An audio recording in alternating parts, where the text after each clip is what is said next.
parte semana 2 com Jesus.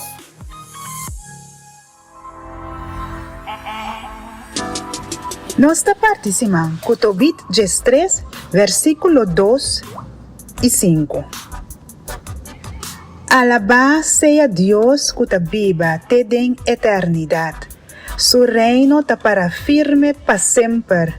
Pa sobra eta castiga e ta mostra misericórdia.